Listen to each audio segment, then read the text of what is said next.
Les Britanniques vont-ils dire oui à l'Europe ou non le 23 juin prochain? L'économie, c'est l'un des principaux terrains d'affrontement des pros et des anti-Brexit. Dans cette entreprise familiale britannique, la British Overcraft Company, on fabrique des aéroglisseurs. Basée à Sandwich dans le Kent, elle emploie 15 personnes et sa directrice souhaiterait voir son pays sortir de l'Union européenne. Selon elle, Bruxelles ne fait que brasser de l'air. L'Union n'apporte aucun bénéfice aux affaires, elle empêcherait même des contrats de se faire. Emma Pullen. En tant que petite entreprise, nous avons beaucoup de difficultés avec les directives européennes et les réglementations. Il y a celles qui sont spécifiques à notre entreprise et celles qui concernent les petites entreprises en général.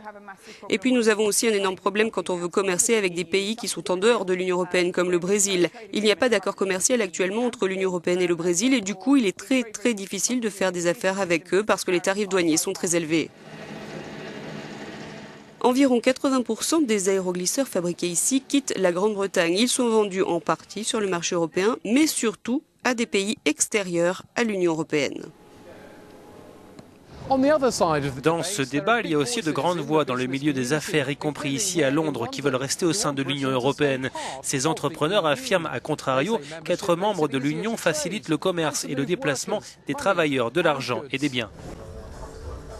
Skoota aide à concevoir et à cibler des publicités numériques, autrement dit sur le web. Elle permet aux annonceurs de créer, d'activer, de mesurer, d'optimiser des campagnes de pub pour des marques à grande échelle à travers l'Europe et au-delà.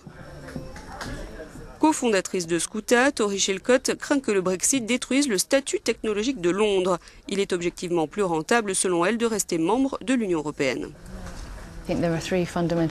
Il y a 3 raisons fondamentales pour nous de rester en Europe. Tout d'abord, les gens de talent. Il est important pour nous de pouvoir faire traverser les frontières à ces talents. Nous avons donc besoin de grands mouvements de talent à travers le continent européen. Ensuite, je dirais que nous avons besoin du ressenti international par rapport à ce que nous faisons. Pour nous développer, il faut explorer dans tous les pays du monde. Et tertio, les investisseurs qui misent sur des innovations adorent Londres. C'est un formidable hub. Si vous regardez ce qui peut se passer après le Brexit, en fait, il n'y a pas vraiment eu d'exploration. Londres pourrait donc perdre sa place au profit de Berlin, de Lisbonne ou de Dublin en tant que capitale numérique de l'Europe. Et je ne pense pas qu'on devrait. Skoota envisage de doubler ses revenus cette année avec un chiffre d'affaires de 11,3 millions d'euros. Mais en cas de sortie de l'Union européenne, plusieurs experts envisagent de fortes turbulences pour l'économie britannique. S'il y a un vote en faveur du Brexit, il y aura un impact immédiat sur les marchés financiers, avec une sorte de crise, même si je pense qu'ils sont mieux préparés, y compris les autorités de régulation qu'en 2008.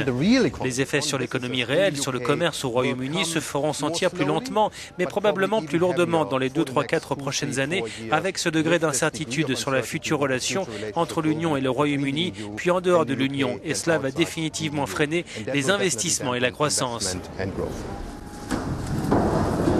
De nombreuses questions restent en suspens. Que signifierait concrètement un Brexit pour les entreprises? Difficile à dire.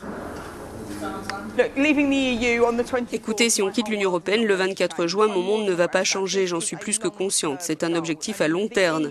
Et l'Union européenne fait, je crois, face à de gros problèmes. Il y a d'énormes difficultés à travers l'Europe et cela cause différentes problématiques selon les pays. Je crois que l'Europe n'a pas fonctionné comme tout le monde l'avait espéré.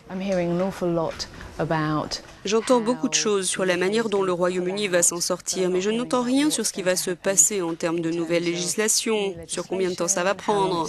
Et vous savez, cela peut prendre des années à mettre en place. Je n'entends pas beaucoup de choses et je ne fais pas assez confiance à ceux qui prônent le Brexit. Ils ne nous ont pas informés sur l'après concrètement. De quel côté du débat économique vont pencher les électeurs britanniques? L'avenir du Royaume-Uni est entre leurs mains.